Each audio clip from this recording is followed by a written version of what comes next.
if you're listening to this, you're probably in Alcoholics Anonymous or Cocaine Anonymous or Narcotics, some anonymous. You're in a 12-step program. And that program that you're in, people's lives are saved every day. And the mechanism that's used, the tool that's used to save those lives is us.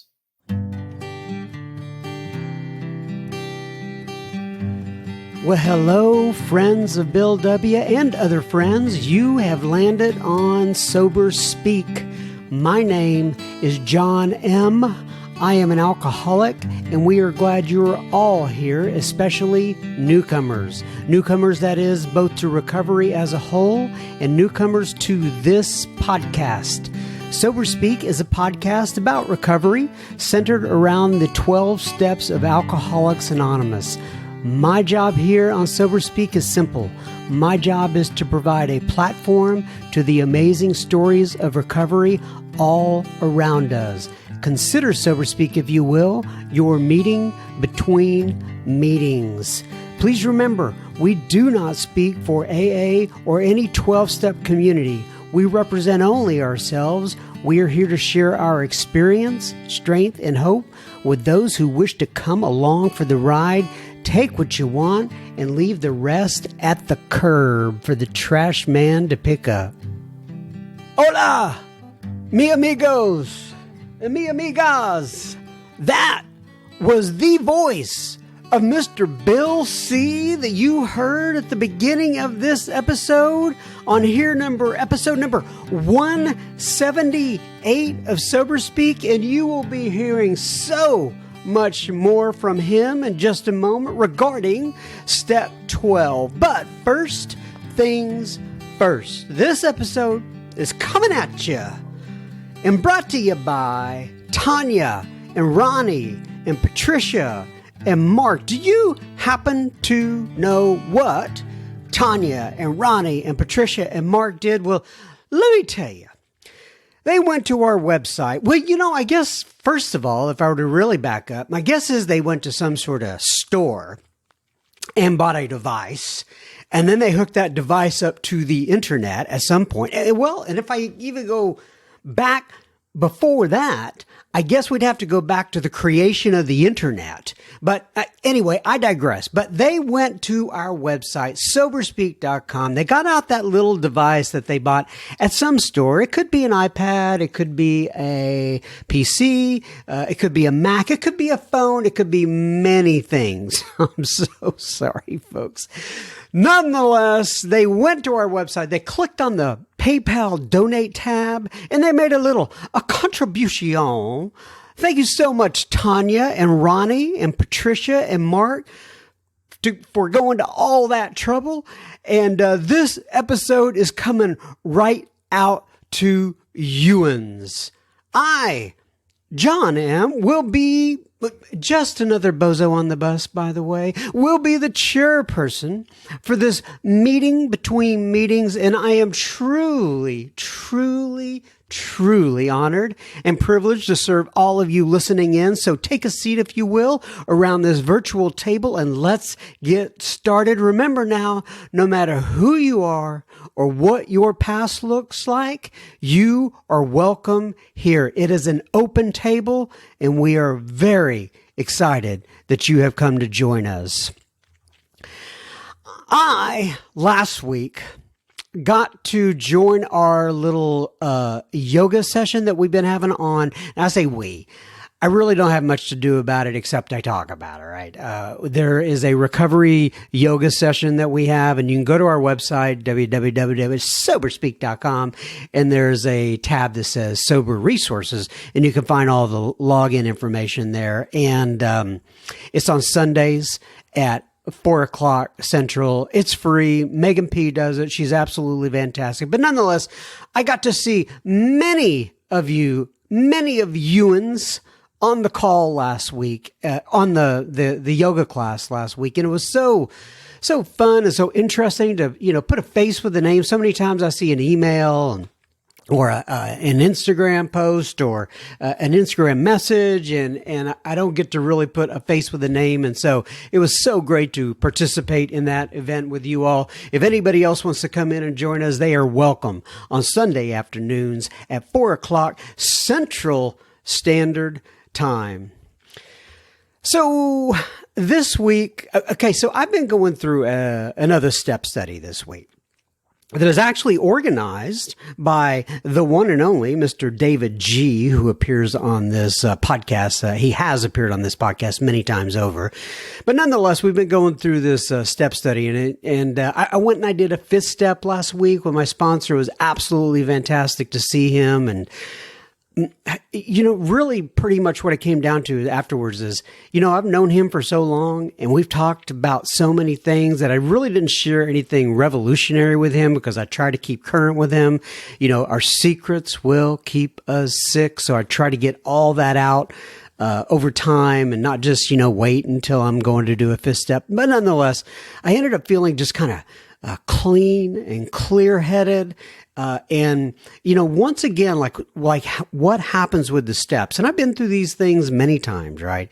Done a lot of 5th steps, but just kind of going through the process and doing what Alcoholics Anonymous and the steps asked me to do, brought relief. It brought clarity. And I just felt like a better man because of it. And I also knew that I had done what I needed to do and that it was time well served. So anyway, that's brought up some things. And this week, I called a hotel. Well, let me give you a little backstory. A couple of years ago when we were traveling for business. Since last year with COVID, we haven't traveled much at all, and I've been a pretty heavy business traveler over the years. Nonetheless, I was in Las Vegas, probably about a year and a half ago or so now, not too long ago. And I was in Las Vegas and it was this, nice hotel. And I got up to the room. And I had traveled with some fruit that I had in my bag, some apples, pears, stuff like that, because I just eat a ton of fruit, believe it or not. Nonetheless, I called down to the front desk and I asked them, I was wondering where the refrigerator was. Sometimes they have them in there, sometimes they don't. And I said, hey, is there a fridge in here I'm missing? Or, is there a way to get one? And they said, well, yes, sir. We can send you up a mini refrigerator if you would like.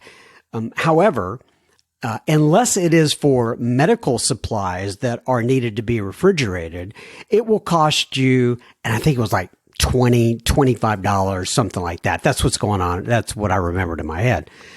And I said, well then, it's for medical supplies.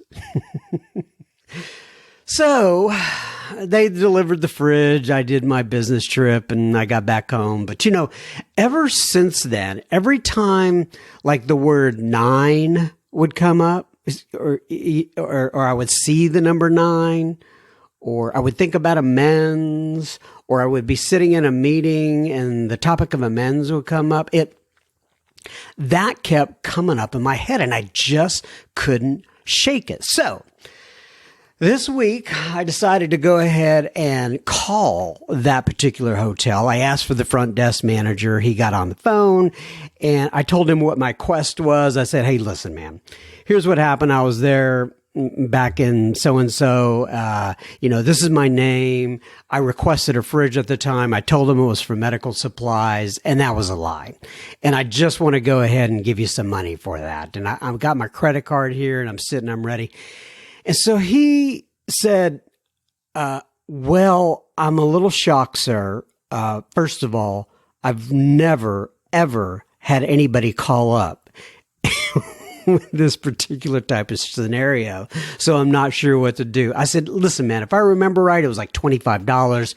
Just, apply it to some sort of miscellaneous charge with the hotel. You could put it on my room from when I was there. Just do whatever you need. You could charge me for a movie. You could charge me for, do whatever you want to do. I'm sitting here and I got my credit card. And we went back and forth for about 5 minutes. He goes, really, sir, I don't want to take your money. If and when you're back here, you can come and have a conversation with me, and maybe we can, work out something when you're here. And I was like, please, I'm like begging the guy, please, sir, let me pay you the money. And eventually he just wouldn't take it. And I suggested to him every way that I knew possible, but I never got to pay him. But, from my perspective, at least it's off the list now. And if and when I do go back there, I'm going to take him cash. I wrote down his name, and I'm going to put it on in the counter, and I'm going to say, take this. I don't care what you do with it. Give it away to somebody else, but I don't want it. And anyway, he tells me, and he said, sir, I know you're talking about $25, but it's really just $15. And I'm like, okay, well, you could take 25, you could take 15, you can add some interest on it. I don't care. But anyway, so that was my week. I just wanted to let you know that. All right. Now, I'm going to give you a couple of pieces of listener feedback on the front end here. As you know, regular listeners know at least, I usually would do the listener feedback at the end before we go into the actual episode.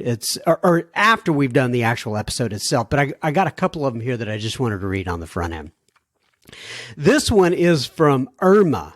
Irma writes in, and she's kind of mocking me here. She says, hola, amigo. ¿Cómo estás? 3 question marks. A little Spanish for you. And a big smiley face. She says, my name is Irma, and I live in Corpus Christi, Texas. Yay! All big capital letters and 3 exclamation points. She says, I have been sober since August 6th of 2018. I just started listening to your podcast 2 months ago, and I am so happy I found you. It would be my honor to be part of the super duper secret Facebook group. Oh no, am I going to change the name of it to super duper as opposed to just super secret Facebook group? Oh, and then she says, please, and then praying hands. She says, I picture myself being a speaker in one of your episodes someday, with a smiley face. When I was actively drinking, I didn't know about AA. I knew that I didn't want to drink and how I drink, and I didn't know why I couldn't stop. I felt crazy, and the only way I thought I could stop was if I got into a car accident and be in a coma, and I would wake up a brand new person who didn't drink like me. Well, you know what? I think that sounds like a good plan. Just kidding. For anybody out there, just kidding. That's not really a good plan. Anyway, she says, or maybe if I just got married and have some babies, then I would straighten up. I was introduced to Ahab, AA and rehab in 2015. I thought it was the craziest shit I had ever heard. 5 exclamation points. I didn't want to stop drinking. I just wanted to control it. I ignored everything I learned in rehab and didn't stay sober. Then I got pregnant and I thought, okay, this is it. I won't drink again, but I did. After my son was born, I drank for 1.5 years until I had to go back to rehab. Oh no. She says, this time it was different. That's good. I was ashamed and felt so much more guilt. After I got out, I did everything I was told to do. A lot of crazy stuff has happened these past 2.5 years, but I have remained sober with the help of my AA family and my higher power, whom I choose to call God. My life is so different today, and every day I wake up without that mental obsession of alcohol. I feel free and so blessed. I am so grateful for all of my recovery people like you reaching out to alcoholics. Then she says, muchas gracias for what you do, hermano. She says, that's a little Spanglish for you. Love, Amiga de Bill, Irma G. She's referencing.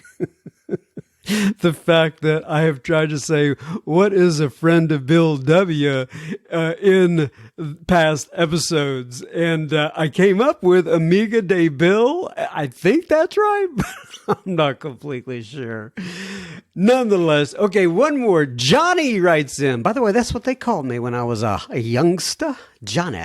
Anyway, or Johnny says grateful. The subject line is grateful. Oh, and then he's got this big picture of him attached with a smiling face and his thumbs up. It's just such an encouraging picture. And he says, hello, John. I'm listening to Sober Speak right now as I couldn't find a Zoom meeting to go to this afternoon. This is the struggle that will define my life as I go forward. And I'm so grateful to share the journey with you. I just wanted you to know that the work you do is and continues to be a bright spot in my life. Oh, so nice, Johnny. He says, Sober Speak has brought me new experiences like yoga. He was in our yoga class last week, folks. Come on in and meet Johnny and the ever-expanding community. He says, I'm making new friends and I feel as if I'm finding a purpose in all that has happened. Thank you very much, my friend Bill. All the best, Johnny. Well, thank you, Johnny. I appreciate it. We enjoyed seeing you in the yoga class. Thank you for the picture you sent. I really appreciate it, and I'm glad you're on the right track, my friend. All the best back at you. All right, everybody. Now we are on to Mr. Bill C. Addressing Step 12 of Alcoholics Anonymous. And for those of you who may be new, you say, what is Step 12, John M.? Well, let me tell you, it is having had a spiritual awakening as the result of these steps. We tried to carry this message to alcoholics and to practice these principles in all our affairs. Ladies and gentlemen, without further ado, I present to you Mr. Bill C., and we will have plenty of listener feedback at the end of this ep.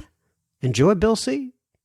Okay, everybody. So we are back again with the one and only Mr. Bill C. So Bill C., will you please go ahead just to kind of start us off here? Introduce yourself, give your sobriety date if you wish. And for those who haven't caught the other episodes, go ahead and tell people which corner of the world that you live in. Hey, everybody. My name's Bill. I'm an alcoholic. My sobriety date is March the 27th, 1985. And I'm in Torrance, California, which is southwest LA.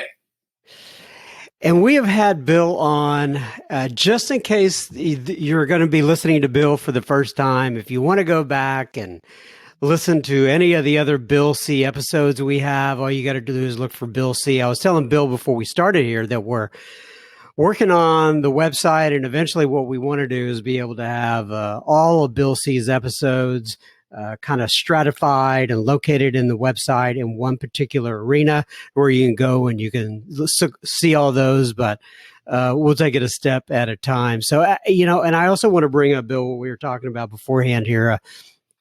There was some guy who emailed me earlier in the week just saying how much he really enjoyed Bill C's episodes. And I replied and copied you on it. And he had a lot of, he had some more things written about his story in there. And he replied back and said, well, welcome to the transplant club. And that just cracked me up so much. Bill, well, you've had a transplant, right? Do you get many people talking to you about the transplant club? Oh yeah. I'm the only guy in Alcoholics Anonymous with a bad liver. There's a lot of Hep C people and transplant people out there. So we kind of have our own little special group, So every once in a while I'll run into somebody that's had a liver transplant, which is always good. I mean, one of the beauties of AA is that we deal with experience, and when I was getting ready to have a transplant, it really helped me immensely to talk to people that had had one and what that was like. So yeah, there's a little club in AA called the Liver Transplant Club. Very exclusive. Oh, it's kind of like AA, not one of those clubs that you really want to get in when you're Yeah, growing up. But once you end up there, at least you know there are others doing the same thing. it's not really a career path. You just kind of end up there. And we're also talking. I want to cover this real quick because I always like people to hear kind of like some of the conversations that are going on before we hit the record button. We were talking about you, a sponsor, Mr. Matthew M., who has had several episodes on this podcast as well, and JS is actually your sponsor. And you guys, we talked about this on other episodes before, but just in case those who have not heard it before, tell folks a little bit about that relationship you have with those two gentlemen. Well, my sponsor, Jay, is 41 years sober, and he's been my sponsor for 35 years, the entire time I've been sober. And the joke is I should have fired him several times, but he needs me now. So we're really stuck with each other. And then I've sponsored Matthew for 20 years or so, or something like that. I wasn't his first sponsor, but I've sponsored Matthew for a long time. And what happened is I got invited to go to Iceland to do a weekend workshop, and they wanted me to invite two other people to come and do a weekend. So I thought, well, I'll get my sponsor for sure, and I'll get Matthew. So we went over there and we did this weekend long retreat, and it went so well. We had such a good time with it. And that recording on XA speakers got out, and we kind of went on tour for a while. We've got one coming up here again in the next, and out of that, that's where the Kitchen Table AA, that's my email address, billc@kitchentableaa.com. And that kind of came out of that, like sitting across the kitchen table. And essentially what it has been is a weekend workshop on sponsorship, and what that looks like. And it's my sponsor, me, and a guy that I sponsor. And, somebody called us monkeys with machine guns, and it's quite funny. And if you've had the experience of working with people for a long time, we've got a lot of stories, there's a lot of different stories. And each one of those weekend workshops has been really different, one from the other, but it's been a real treat and a blessing to be able to do something like that with people that I care so deeply about and have had such a profound impact on me. We've had a profound impact on each other, and it's fun to be able to share that. Well, you just gave me an idea, and we ought to, at some point here, get you, because I have the technology, we could do this.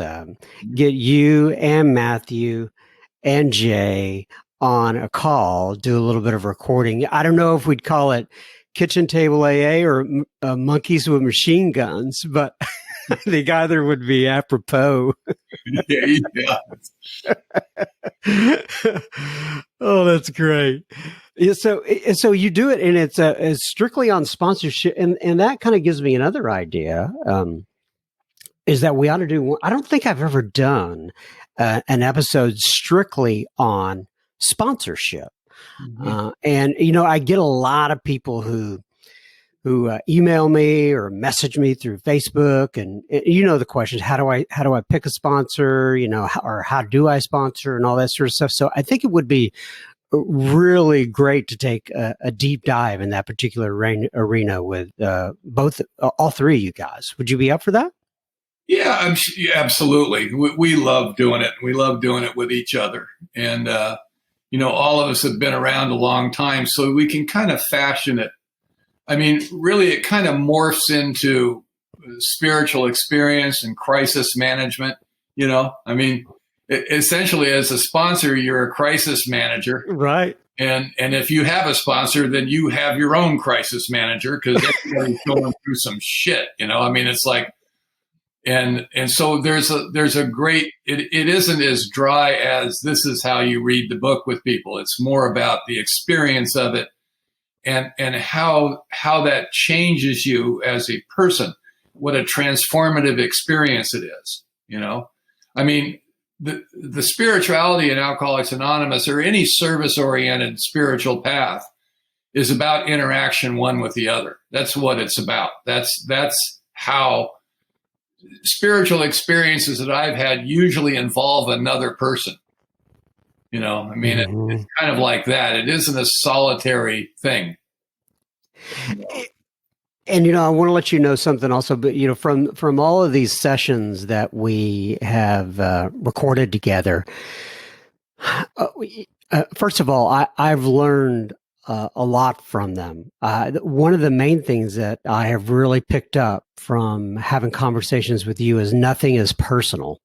I know that's one of your taglines or mainstays or things that you like to talk about a lot. And I absolutely love that. But I've also, I've read a couple of books lately. One of them is The Power of Now.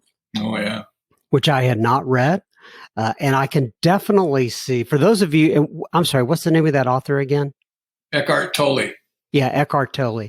For those of you who really, you know, enjoy Bill and his, you know, his philosophy on life and, you know, how he goes about life and how his brain processes it and all that stuff, I would highly recommend that book. You could see how that book has definitely had an influence on you in your life. And I think it's fantastic. He has a second one too called The New Earth. It was a follow-up to that. And both of them are the same. It's really a series of talks that he gave that have been transcribed. And it's very good. And it's knowledge. It's, you know, he's the kind of the new voice of non-dual thinking, a newer voice. He's not even the newest anymore. He's been around a while now, you know. Right. He's getting old. Yeah. But it's the voice I could hear, you know.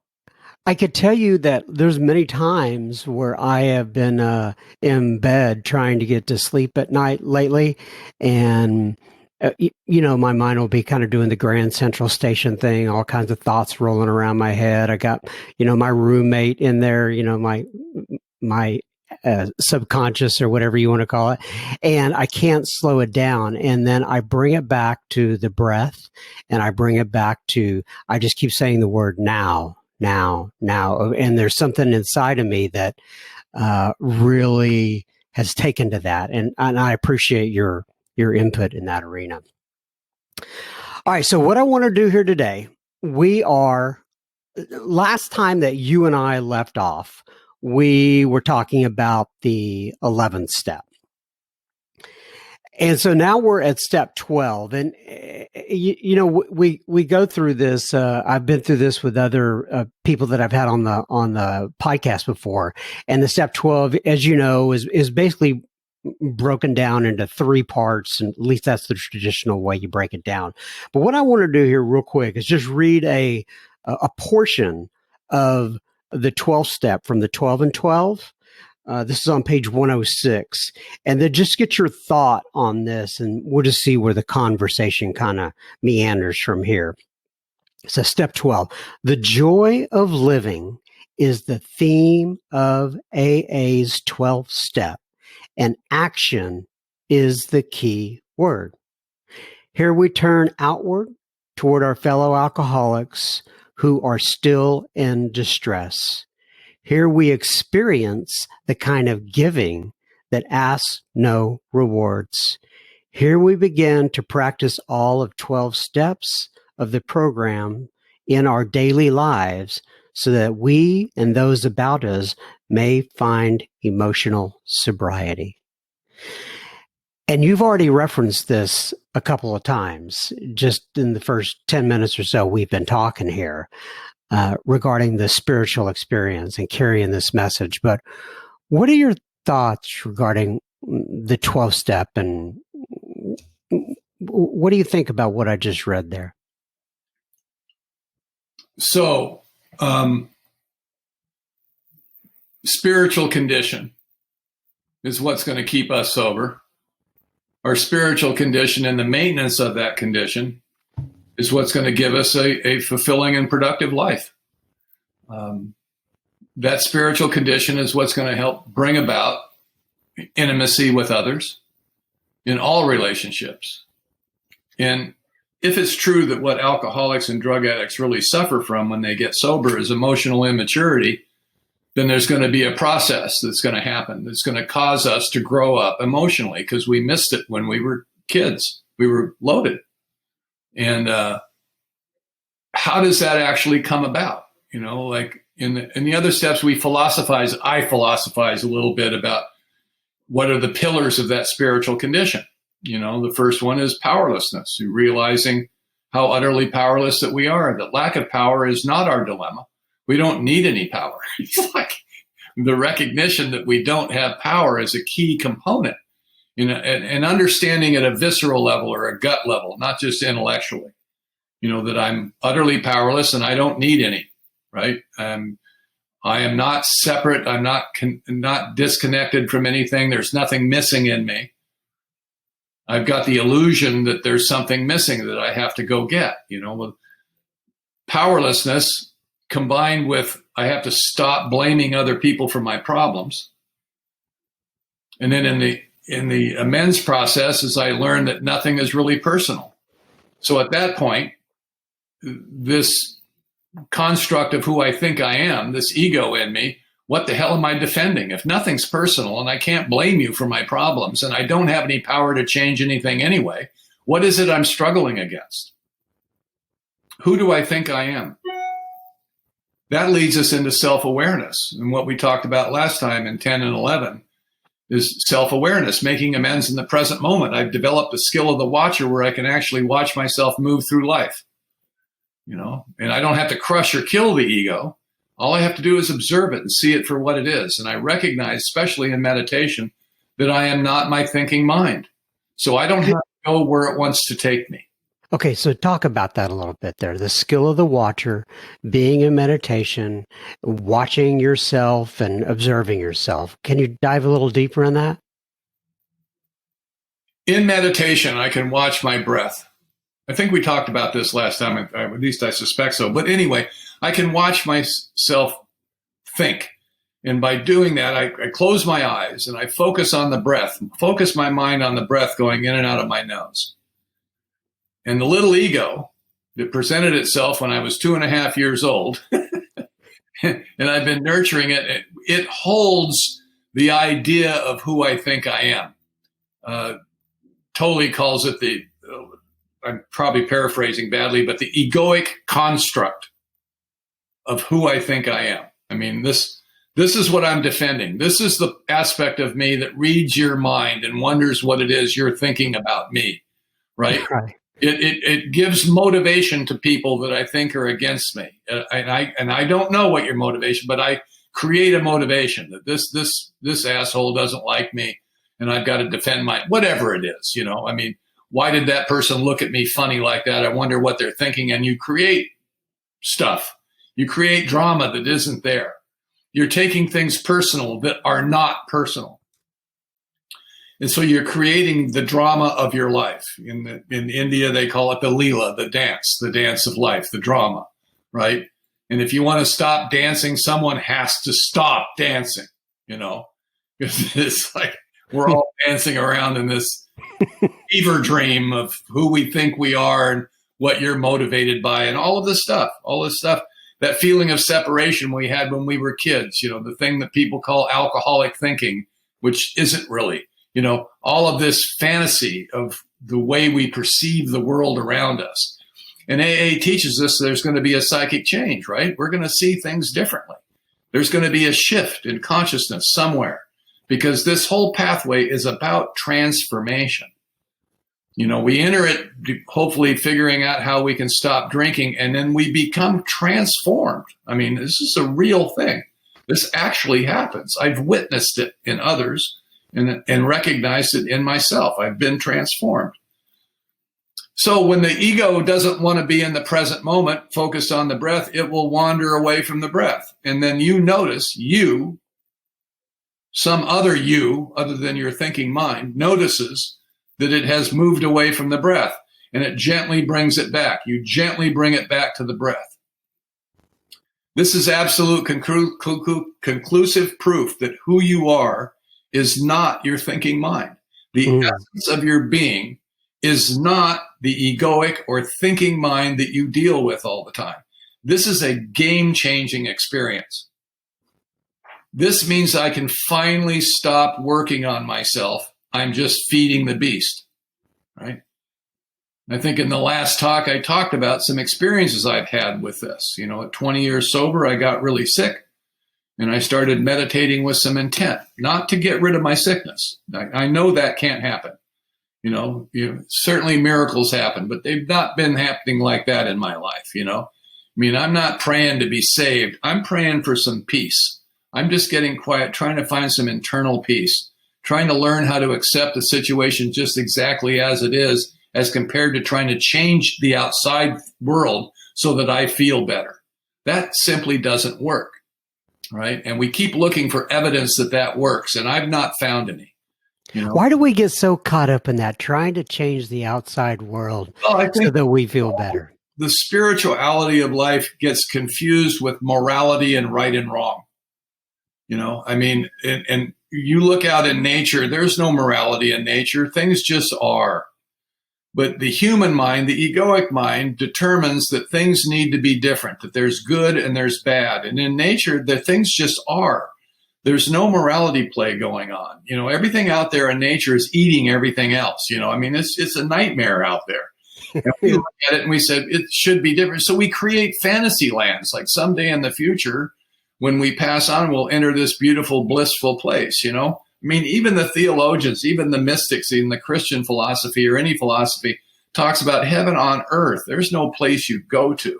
It is here right now. The kingdom of heaven is among us, right? And we look at it and we go, no, man, it's awful here. We look at the insanity that's going on right now. And all of us, including me, thinks that if it was different, I would feel better. Mm-hmm. And it doesn't change. And I suffer because of that. So in the meditation I was doing when I got really sick and my liver was failing, things were happening, I've been just looking for internal peace. That's all I'm looking for. I just want some peace. And I've learned over the time that I can be in pain and I can be miserable, but I can be quiet. I can accept it. I can relax into what's going on. That's called acceptance. That's a recognition of powerlessness. Powerlessness is the problem. If I really grasp that I'm powerless, acceptance just happens. It's an offshoot of powerlessness. It isn't an issue in and of itself. The reason I'm not accepting things is I think I have power and I can change. Things need to be different, and I'm hanging on to that. This surrender process can be very painful. Self-awareness does not mean that the behavior goes away. It just means that you can see it now. But it's a step further, right? Step further. It's the beginning of the end of it. Once you can see it and you stop blaming other people for your problems and start blaming the outside world for the way it is and own your own life, acceptance starts to happen. It doesn't mean I have to like what's going on. I can even take actions to change things. But I do have to accept things the way they are, if there is ever to be any internal peace in me and people around me. Now, the people that I pursue, that I look up to, that have mentors of mine, gurus, etc., seem to have this. I've met many people in AA over the years that seem to have this. And when you say this, you're talking about the self-awareness and the acceptance, correct? Yes. Peacefulness, peacefulness, loving kindness, that kind of thing that they exude. Like when you run into somebody that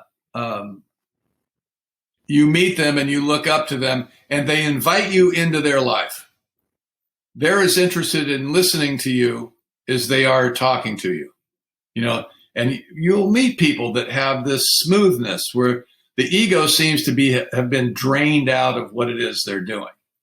And this can be a person that you consider to be a prominent individual, somebody that's in your perceived hierarchy of the world, And when you meet them, they don't look at it like that at all. It's like, and that's kind of what you learn from them, is this kind of easiness. And that's what I'm looking for. That's, I've met some men over the years, especially men, but some women too. But I look at them and I go, that's what I want to be when I grow up. Whatever that is, whatever I get from them, what compassion I feel from them, I would like people to feel from me, and you begin to emulate them. Let me take a little break here. We will be continuing our conversation with Bill C. in just a moment. Just a reminder, you were listening to Sober Speak. You can find us on the World Wide Web at soberspeak.com. There you will find approximately 170 or so other episodes you can listen to for free. You can also find the donate button on our website, which you can use if and only if the Spirit moves you to do such. Please keep in mind this is a podcast funded by you, the listener. Sober Speak is a self-supporting organization through our own contributions. We are not allied with any sect, denomination, politics, organization, or institution. We do not wish to engage in any controversy, neither endorse nor oppose any causes. All right, now back to Mr. Bill C. All right, so we're talking about this self-awareness, this acceptance. Do you want to kind of flesh that out a little bit more? Okay, so here's what we have, what I like to call the 5 pillars of spiritual condition. And, you have powerlessness, you stop the blaming, nothing is personal, self-awareness. So this brings us to the 12th step now. Now, the way I like to express this is steps 1 through 9 is about 10% of the program. It's not the work that we talk about. It's Sober 101. It's the first semester. The work is in 10, 11, and 12. That's where we live. It incorporates all the other steps. And the primary thing that was missing in me as I was growing up and as I got to you at 37 years old, and I didn't know this was missing because I didn't have it before, so I didn't know anything had been removed. I never learned it. And what that is compassion. The primary indicator of somebody that's narcissistic and self-centered is lack of compassion. Everything is personal. It's always your fault. Nothing is their fault. It's not my fault. It's your fault. The reason I scream in your face is because of what you said and what you did. If you didn't behave that way, I would not be forced to scream in your face. So it's like that. You live a life that's like that. Very small, enclosed, shut down. No compassion. I can't feel you in my life, and I don't know that. I don't know that I don't have that. I'm not aware of that. I can't stand outside myself and have a separate experience to determine that there's anything wrong by comparing it to the experience that I'm having. I'm a God of my own. I'm a standalone individual, and I am alone, and I feel alone. I feel separate from everything around me. So we come into Alcoholics Anonymous, we begin to work these steps, and the transformation begins, especially in the 9th step.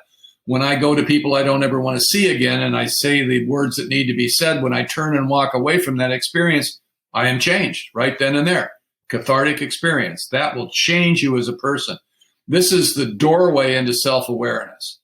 I begin some meditative practice. I get used to what the present moment feels like so that when I'm not there, I notice that.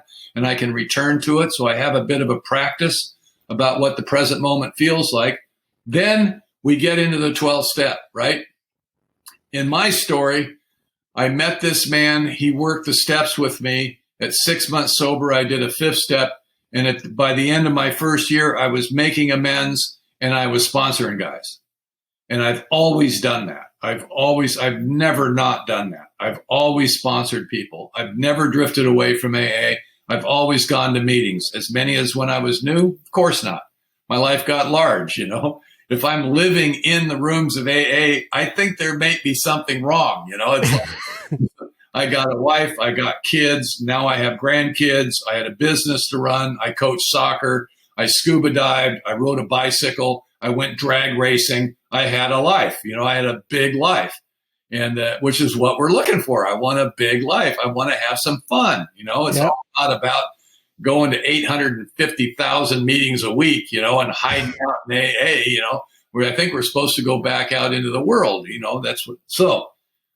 So I'm sponsoring people, right? So my sponsor told me And this is what I tell guys. The reason I'm doing this with you is to show you how to do it with others. That's why I'm doing this. And he said to me, if you work these steps, my job is to guide you through the process of the 12 steps, that maybe you'll have a spiritual awakening. Maybe you'll never drink again for the rest of your life. That's my hope for myself. That's my hope for you. I hope that happens one day at a time, of course, but the shot is let's go out and have a real life. Okay. Now, the mechanism for doing it, stop and think about this. Just stop. Think about where you are. If you're listening to this, you're probably in Alcoholics Anonymous or Cocaine Anonymous or Narcotics, some anonymous. You're in a 12-step program. And that program that you're in, people's lives are saved every day. Every day, people's lives are saved. And the mechanism that's used, the tool that's used to save those lives is us. It's us. We drive the car. We say the words. We answer the phone. We make the phone calls. We answer the phones at the central office. We send out 12-step workers. We remember your name when you come back to the meeting the second or third time, and you've never forgotten the fact that I remembered your name, because I've never forgotten the fact that somebody remembered my name. That meant a lot to me. And you can't cop to it because it seems kind of weird, but you walk into this place, you don't know anybody. You're not part of because you're not part of, right? And then there's people around that came up to you and made you feel part of. They invited you to go with them somewhere. They asked you if you had a chair in the room. They asked you if you want a cup of coffee and showed you where the coffee was. They showed you the ropes. And these were people that you could ask questions of, and they didn't make you feel stupid because you didn't know. That's called compassion. Right? That's called identification. And it doesn't come from you. It came from them. Someone taught them to do that. They are as selfish and self-centered as you are. They seem to be going through some kind of a transformation because they're reaching out to you unsolicited for no apparent good reason. All of us have a story about that. All of us remember there was a guy that stood outside in the parking lot of the Hermosa Beach Alano Club and talked to me for 45 minutes after a meeting one time. His name was Larry. He later became the manager of the Alano Club, and he became a friend of mine. His daughter came in and got sober sometime later along with me. And Larry was stood there and talked to me. And I remember leaving there that night going, man, that guy really liked me, Then I found out later, Larry would talk to anybody. Can you imagine how many lives that man saved by being like that, by being friendly like that? He was a big guy with a loud voice. He'd put his arm around you, kind of grab you, whether you wanted him to or not. He was one of those guys. He was invasive, right? But every time you saw Larry, what'd you do? You smiled. Wow. Larry made you smile, Larry was a funny guy, and he was warm, and he was loving, and he was kind, That's called compassion. That's what I'm missing when I walk in here. I don't understand that. I don't even recognize it much. Some of those people seem a little too pushy to me, like I'm kind of defensive a little bit, and I'm an extrovert. So we get to the 12th step, and the big lesson, the fifth pillar of spiritual condition in our spiritual pathway, and any real spiritual pathway, is compassion. Now, compassion has to be learned. How do you learn compassion? In 6 and 7, when you get on your knees and you ask God to remove these defects of character, how practically does it happen? Do they just disappear? Hasn't been my experience. If you want to address your character defects, sponsor people. You'll run into every one of them, right? Every one of them. That's right. You'll look across the room and you'll judge people. You'll see some guy walk in the room and you go, oh, he's one of those, You have no idea who that guy is, right? But you judge, and you start beginning, because of some self-awareness, you realize, God damn, I sure judge a lot. I think I should be different. I should not judge so much. Oh, how does that happen, right? Well, if you're sponsoring people, if you open your heart to this work, to really aggressively go out and work with others, because that's why we're here, my opinion, but I think it's a good one. I really like it. What else are we supposed to do here? You know, there's really nothing else to do. Everything else is an activity. What's the real action in AA? If you open your heart to this work, whatever prejudice you have will walk across the room and ask you for help. Mm-hmm. Now you have a choice to make.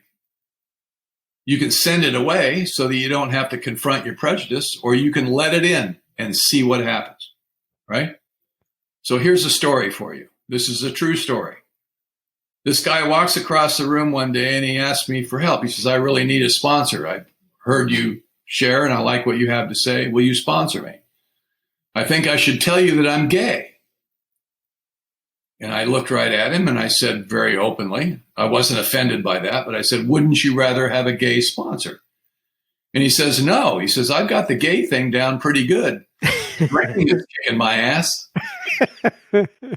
Now, I stood there at that moment. I thought, well, who knew, man? I guess I thought something else, you know? Right. And I sponsored that guy. And he let me into his world. He let me into his life. And I let him into mine. And I fell in love with him, you know? Little Mike Cation. He got killed in an ATM robbery later on. Broke my heart. Oh, my goodness. Absolutely broke my heart. But I learned a lot from that little man. You know, I learned a lot.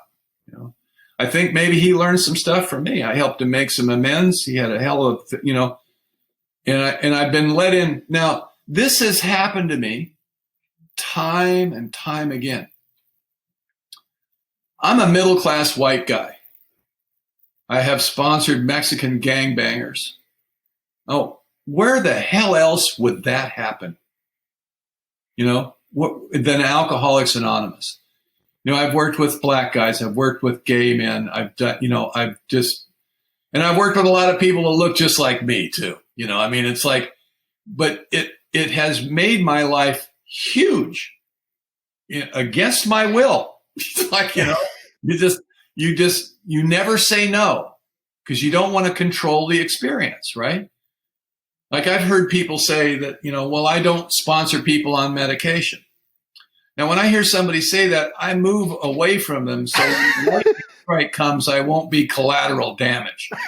You know, I'm as arrogant as the next person, but I'm drawing the line. I have no idea why you're sent to me, but I've been doing it long enough now to know don't shut off the pipe. That's right. Be working pretty well. Mm-hmm. You know, now I have my opinions about medication. Who cares what my opinions are? This is a person standing in front of me asking for help. How could I possibly say no? How do I know that they don't need to hang on to me for a while until they find the right person to be with? That's happened to me a lot. You know, I've had guys that just disappeared out of my life. This one guy in particular, and we're working the steps together and he just never showed up again. Never saw him again. And then like 4 or 5 years later, I run into him in a meeting and he comes up to me, he goes, you remember me? And I go, yeah, whatever help happened to you? And he says, well, once I got rid of you and got Tommy to work with me, I've been doing great. And we just both stood there and laughed, you know? I mean, I have no idea how I'm to be used, right? So this is how you exercise the compassion muscle, right? Then this is when you begin to realize that there has been something missing. The character defects are easy to spot. What about the parts of me that never developed? I think that's a key component to this transformation. There's parts of me that never developed. You know, I've been busy, right? So now I'm going to be working with others and I'm going to exercise this compassion muscle. And I got really into this big time. You know, I mean, I still am, but I'm a little older now, so I'm slower. But the way I was raised is you go after them. You don't wait for them to give you their number, you know, or you wait for them to call you. You get their number, right? And if you spot some guy that's especially weird, go after him because he's going to be entertaining, you know. And I got into that. I really got into it. I became obsessed with it, really. Now, Sandy Beach used to say something. He says, if you've really had a spiritual awakening, you can't not do this. Mm-hmm. Because this is what it's all about. This is the real action compared to the activity, is working with others. Now, I've learned several things from this, usually always in hindsight. The first 10 years I was in Alcoholics Anonymous, I was working diligently to try to make a name for myself in an anonymous organization. My motivation was all about to look good. Now, in my story, drinking, I was the phony biker with the clip-on earring. In Alcoholics Anonymous, I became the phony AA guru, right? And how do you do that? Well, you're motivated by self. I want to be the speaker. I want to be in charge. I'm looking for devotees and followers, right? Because I see that around me. I think that there's a hierarchy in AA. And if I'm going to be around here because I'm having a good time with it and I like it, I'm going to climb that AA corporate ladder and get into the hierarchy. You know, I'm going to be one of those guys. Now, was I conscious of this completely? No, not entirely. Not when it was happening. It's just my way. It's just the way I do things. I've always done things. I'm the extrovert. I'm the loud, arrogant, pompous kind of guy. Now, these are character defects. How do you work through them? By pretending that you're not like that? I don't think that works. I'm powerless, remember? I can't make myself be different than I am. I'm going to have a series of experiences that now that I'm awake, I'm going to learn from them. And some of them are going to be painful. Some of them are going to be quite blissful. My friend Matthew says, sometimes the next indicated thing is really cool. You know, it's right. Not always negative, but a lot of it is. And the end result of humiliation is humility. You know, that's one pathway. That has happened to me. You know, there's an interesting thing that happens between around 8 and 12 years sober. And the collapse of the alibi system. You know, I mean, we've talked about when nothing's personal and I've got self-awareness, what is it I'm defending? You know, well, the way this manifested itself in my life is I had a very public and painful fall from grace. I was married. I had a couple of kids. I had a nice home. My business was doing better. I'm 10 years sober. And I started fooling around on my wife with a girl in AA. And I left my family and my wife, and I hooked up with this girl, and then she dumped me. And I ended up living alone in my storeroom over my office in El Segundo, California, humiliated, hurt, angry, and just as much emotional pain as I've ever been in my life. It was awful. It was awful. And I can't blame anybody, can I? Right? The blaming is over, right?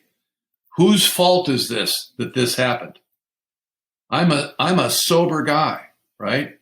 And I'm touting myself. I'm speaking around. People are looking up to me. I've got the devotees, and they all left me like rats leaving a sinking ship, man. It was awful. And I had to walk back into Alcoholics Anonymous with eggs sliding off the side of my face. Fortunately, I didn't run away.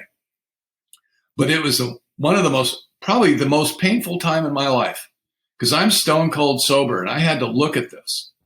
And there were people around me that were helping me, but they also laughed at me. You know, I mean, there were a lot of people that were happy to see my fall from grace. Now, one of the things when you become a phony AA guru, one of the ways that looks is that you're not really talking to your sponsor. You don't have to. You got everything figured out. You're the man.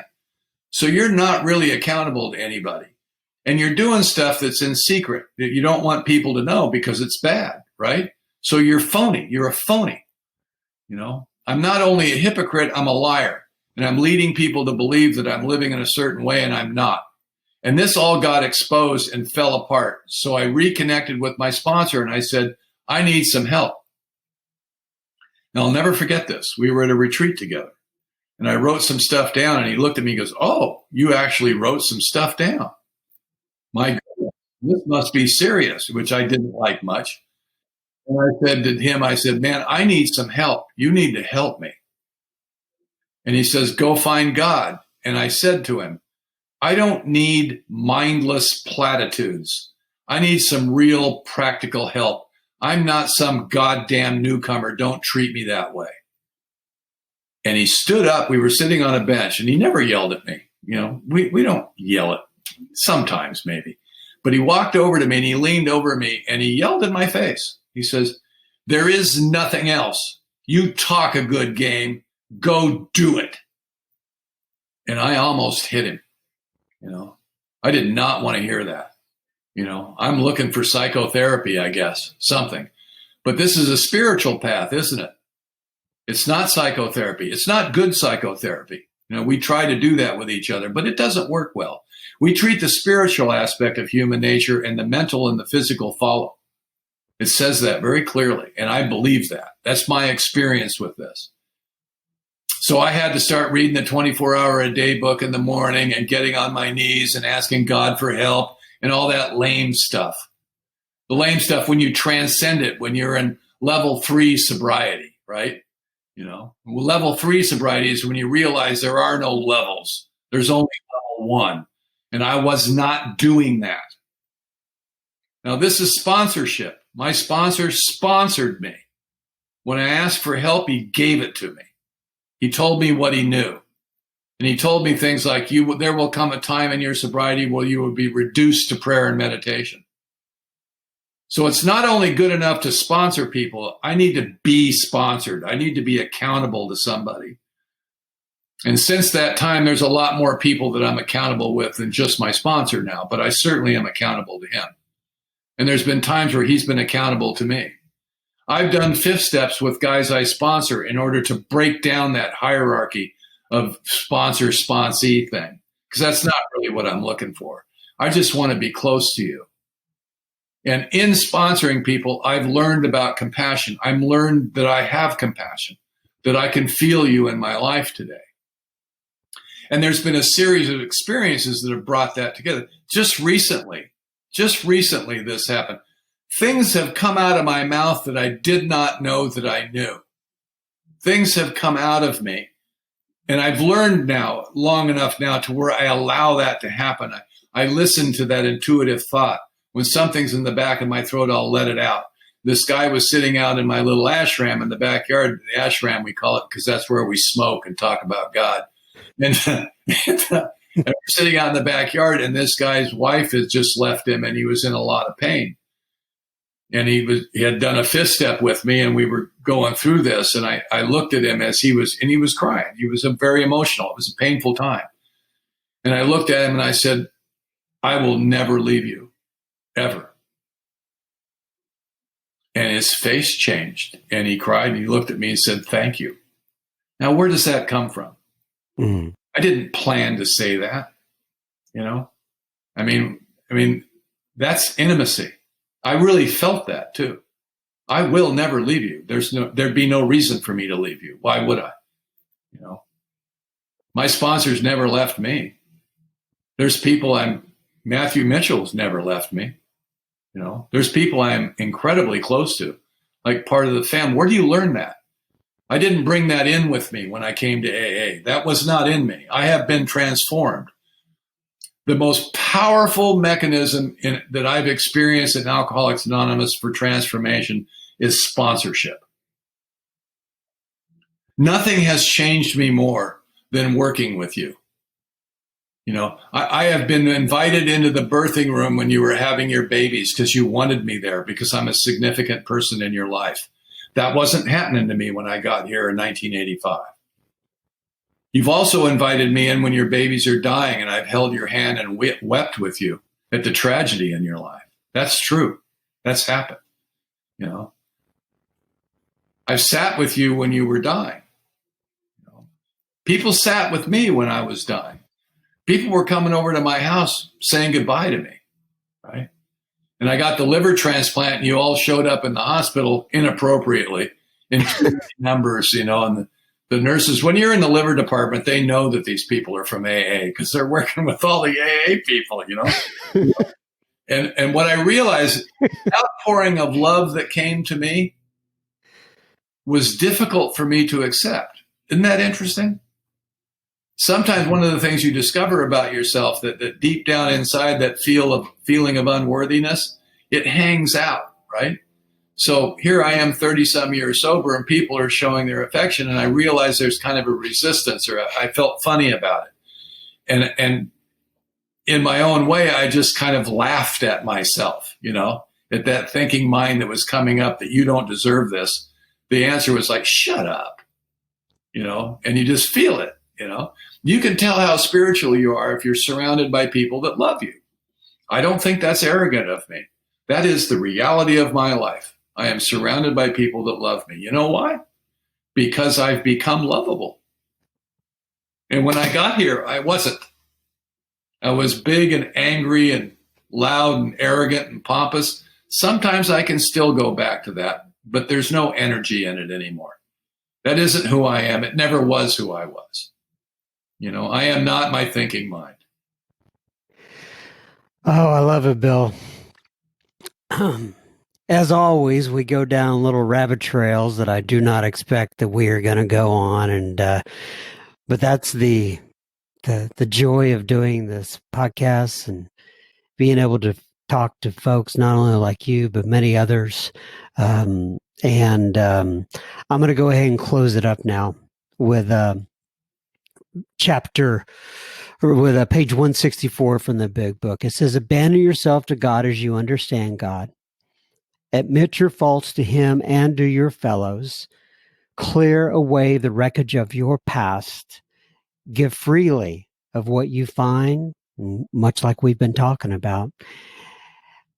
And join us. We shall be with you in the fellowship of the Spirit, and you will surely meet some of us, like me and Bill C., as you trudge the road of happy destiny. May God bless you and keep you until then. Bill, I am sure that this is not going to be our last conversation. We have had many, and I hope to continue this dialogue very soon if you'll come back on and share time with me again. Will you be up for that? You bet. One final thought. They say that you have to give it away to keep it. No. You have to give it away to even get it. That's how you get it. Well put. Well put. All right, Bill.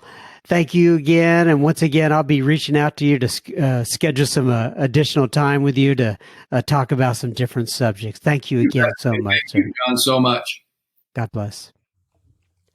As always, Mr. Bill C., thank you so much for your wisdom and insight.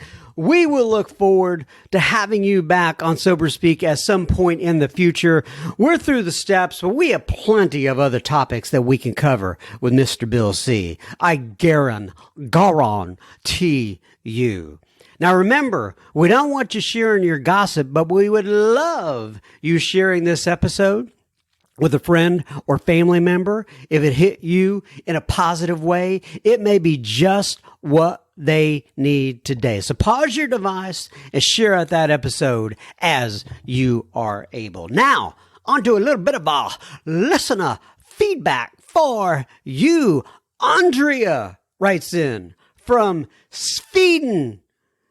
And Andrea says, hi, John. Thanks so much for doing Sober Speak. It helps me a lot to listen to other alcoholics share their stories, experience, strength, and hope. I really enjoy your calm and fun styles in the talks, and I enjoy the laughs and fun stuff, too. We are not a glum lot. She was referring to a passage from the big book of Alcoholics Anonymous. She says, I would like to be invited to the super secret Facebook group. Thanks and best regard, Andreas. I think it's Andrea C. from Sweden. Well, Miss Andrea, as you know, we got you out that super secret Facebook. Oh, and by the way, now I'm all thrown off because at the beginning of this, Irma said something about making it the super duper secret Facebook group. And now my head is just swimming with that phrase in my head, and I can't stop it from going round and round and round. Nonetheless, we got you that invite out, and we'll look forward to having you as part of the group. And I don't think I said this on the front end, but if you are out there and you say to yourself, John M., how do I get into the super secret Facebook group? I have not heard an episode before. Well, it is quite simple. Either somebody from within the group invites you, or you send me your email associated with your Facebook account to John, John, at soberspeak.com, and moi, will send you out an invite. It's that simple. Hamish writes in from New Zealand. We are truly international. We got Sweden, we got New Zealand, and I just love you guys out there. Anyways, Hamish says, "Hi, John. I've been listening. I've been sober since May 27th of 2019 after struggling with alcohol for 25 or more years. I'm very grateful for your podcast. I live in, I think it's Dundon is how you pronounce that. Dundon from New Zealand. And I really enjoy Bill C., Matthew M., and J.S., and so many more. If any of your guests were to ever come to New Zealand, I would fly anywhere in New Zealand to hear them speak. Once again, thank you for your service. I will continue to listen between meetings. God bless, Mr. Hamish." I put the Mr. in there. So Hamish, thank you so much for writing in, my friend. I appreciate it. And man, I would love to get to New Zealand myself. So it's a, I watch these things on like HGTV or something like that.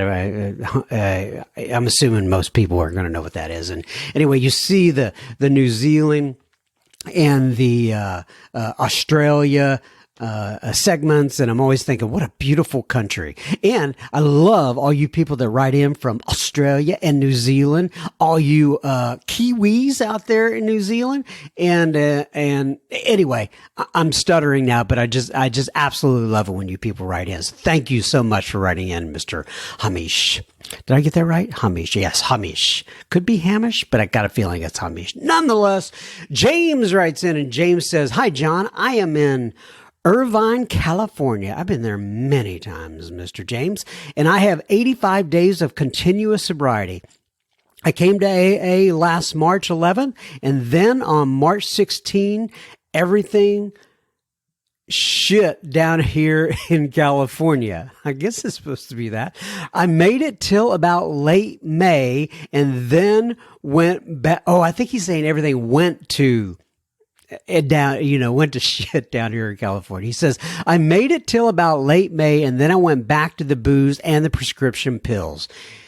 He's talking about COVID. Anyway, he says on 12/10/20, I butt dialed a guy.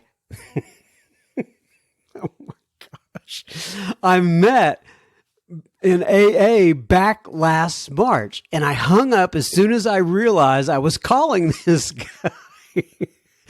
Oh, God never ceases to amaze, does he? He called me right back, and to make a long story short, he invited me to an outside meeting the next day. I didn't go that day, and I drank instead, but on 12/12/20, I called him back and went to the meeting, and I haven't drank since then. Oh, that's great.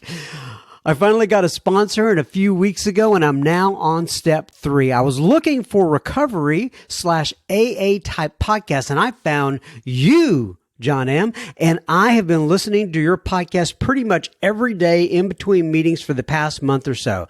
Glad you're out there, and thank you for the podcast, John. James R. Well, I'm glad you're out there. If you weren't listening, this would not be fun, you and everybody else, but this is just This is a we program, as you know, and I'm glad you are on the right track, Mr. James R. I'm glad that butt dial turned out to be a good thing. Ryan writes in and he says, first, I am committed to say amen, brother. Thank you so much for your service. Well, thank you, Ryan. He says, it's truly a blessing from God that he blessed you with your gift of being of service with the dedication and enthusiasm that you provide. And he's got praying hands, smiley hands, and then like a little party.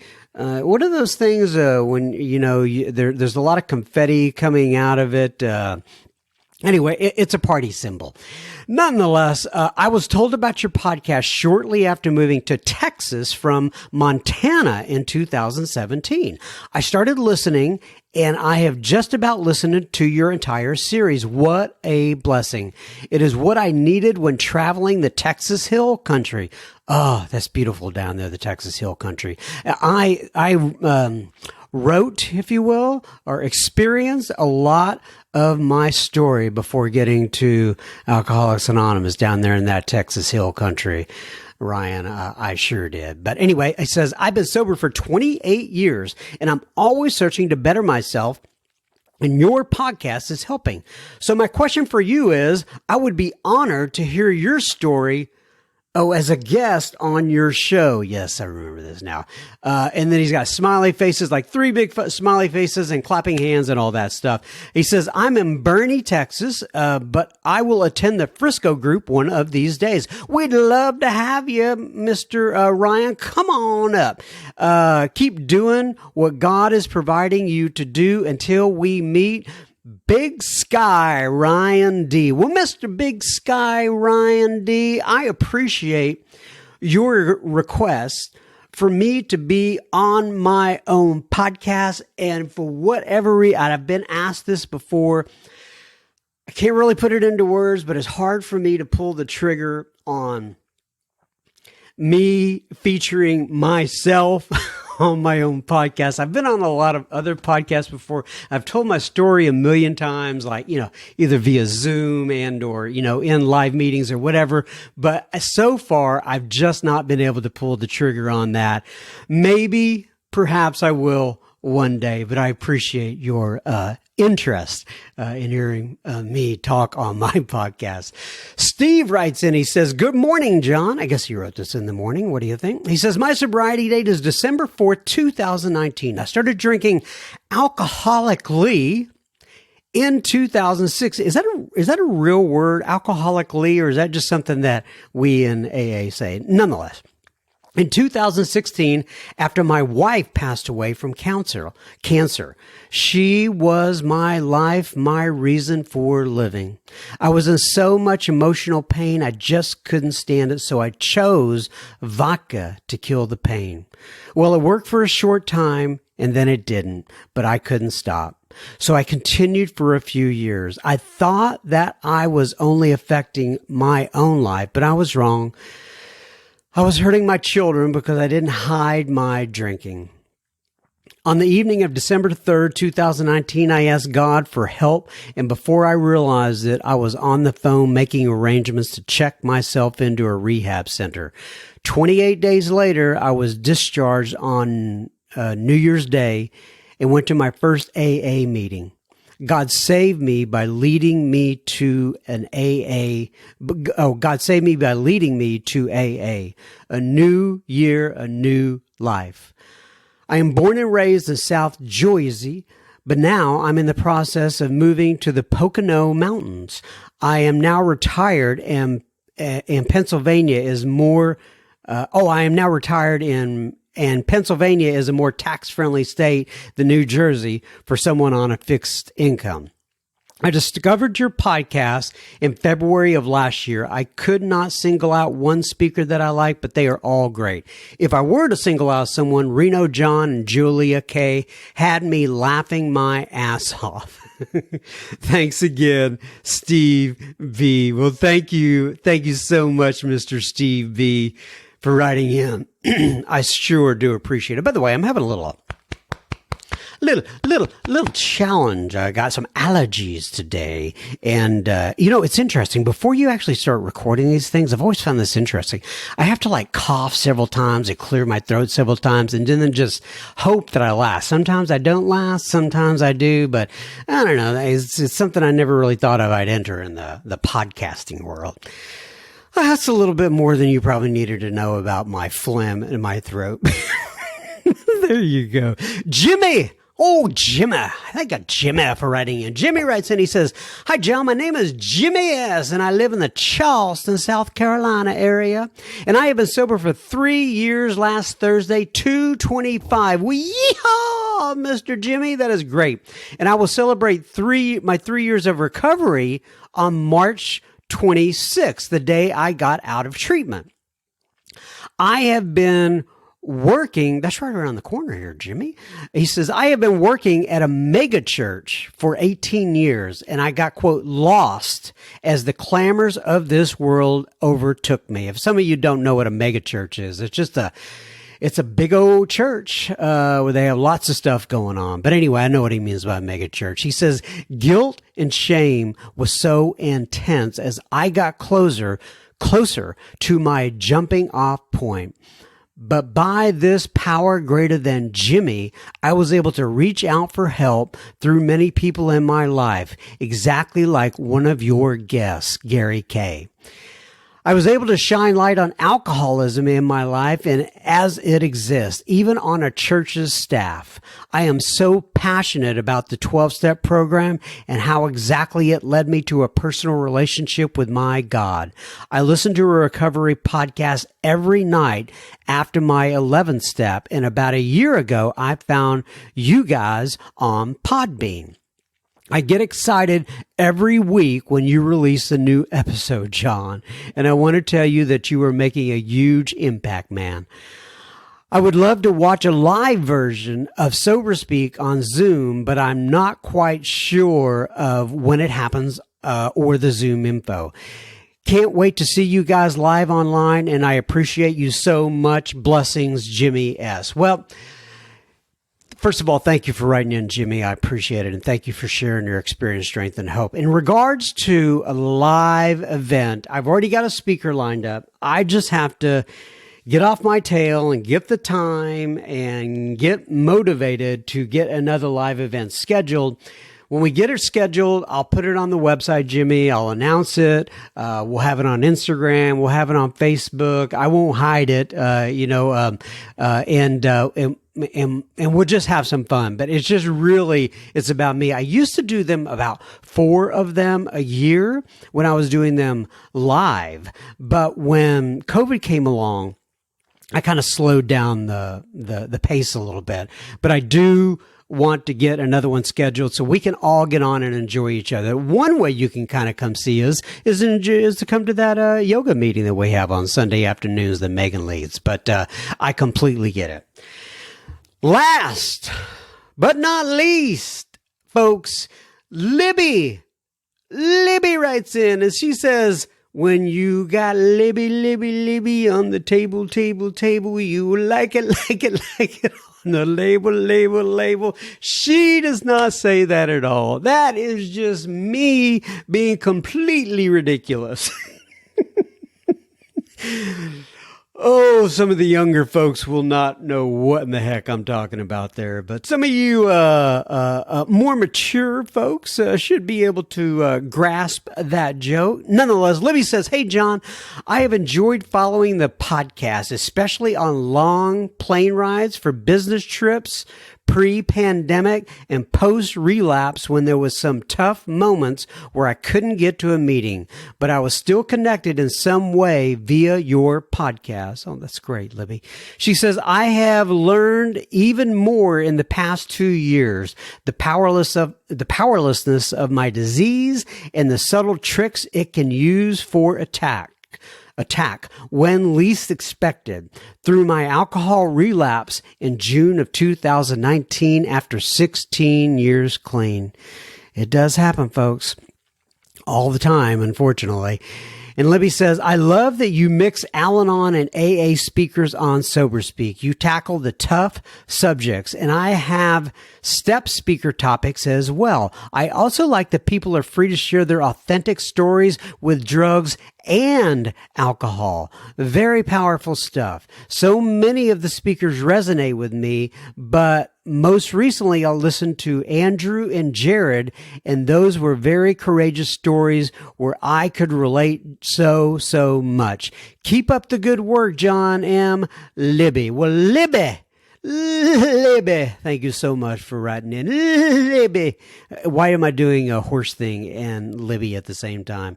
God only knows. All right, we are done with one more episode of Sober Speak, folks.